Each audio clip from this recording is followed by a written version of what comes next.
So for my final dance presentation, I chose to look at my personal favorite that we learned about this semester, and that's classical ballet. Ballet started in the 15th century in Italy and developed over several centuries. Classical ballet, though, developed in the late 19th century in Russia. It is a mixture of French Romantic ballet, which came right before, Italian techniques, such as they developed in the 15th century, and then Russian teaching of the time. Like I said, it stemmed from Romantic ballet and developed a lot of what Romantic ballet already had, but required much more extensive technique from the dancers. It developed partially because back when the Russian Tsar Peter the Great was in power, he invited several artists like musicians, painters, choreographers, dancers to Russia from Western Europe to share their talents and skills and everything they had to offer. So some characteristics of classical ballet are, like I said, the refined technique.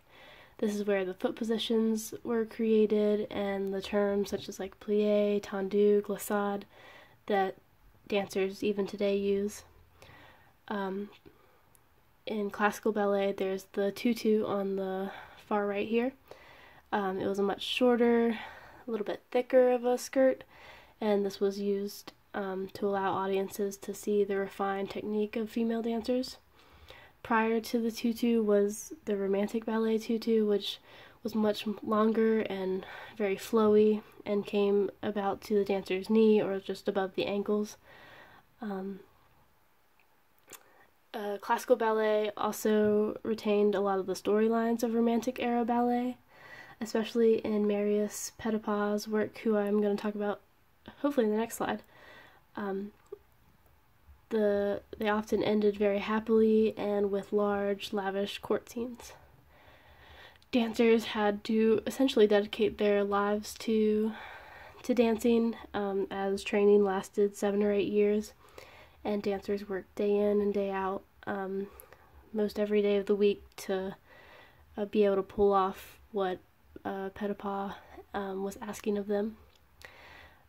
Because the technique was more refined and the demands were higher on the dancers, they created a much stronger, wider point shoe, as you can see in the lower right corner. And there were developments in turns and aerial work, which is, jumping in the air and just requiring more and more turns. And up at the top, I have what a typical dance class might look like. So, two of the most well-known choreographers of the classical ballet area were Marius Petipa and Lev Ivanov. Petipa was a French dancer who came to Russia in 1847. His father was actually a teacher at the Imperial School where he later taught. He was a ballet master and then later became a chief ballet master at the Imperial Theater in St. Petersburg in the 1860s. He created 77 ballets, and some famous works of his include Sleeping Beauty and the Nutcracker. He also worked very closely with the composer Peter Tchaikovsky in order to create the music for his ballets. Lev Ivanov was a Russian choreographer, and he is most known for assisting Petipa with his work as he, became ill and older and everything. But he actually co-choreographed Swan Lake with Petipa. So I have included a few examples just to see what everything's like. So I'm first going to pull up a video from Swan Lake. Yep, gotta love ads.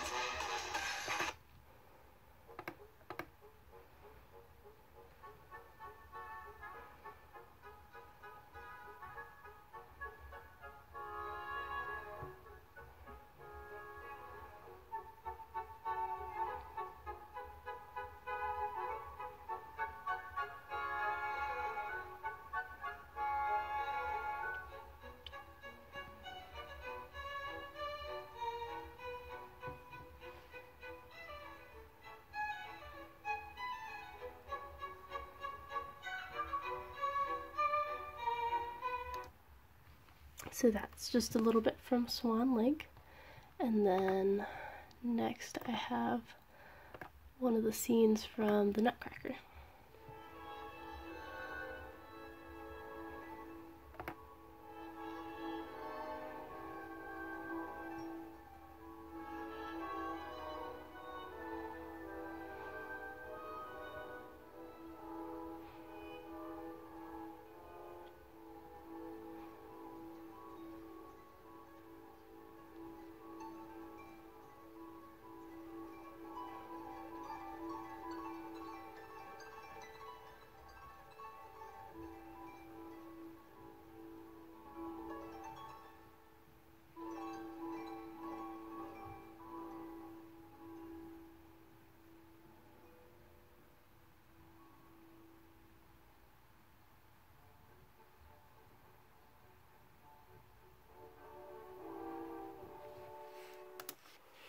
That's one of the scenes from the Nutcracker.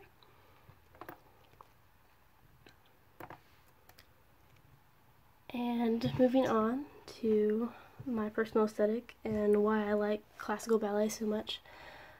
I think like most people, I knew probably the most and associated classical ballet with typical dance classes, and it's just what I think of when I think of dance. But what really draws me to classical ballet specifically is just the elegance and precision that it takes to pull it off. Like especially in Swan Lake with the 4 girls dancing together, they each had to be like right in time with not only the music but each other and holding their hands and everything. Just the dedication it takes to be a classical ballerina. I didn't realize, you know, just how many like hours and days and like how little, you know, rest everyone takes just like to get to that level of precision. But like it's understandable how much time and effort you have to put into it, you know, to, I guess, get to the level of performance needed to pull off something like the Nutcracker or Swan Lake. One of my favorite things about classical ballet is that you can see how previous dance styles like court dance and romantic ballet and things like that have influenced classical ballet, but also how classical ballet can be seen in modern tap, hip hop, have the same like dance steps, just in different, newer ways. I also love Tchaikovsky's music.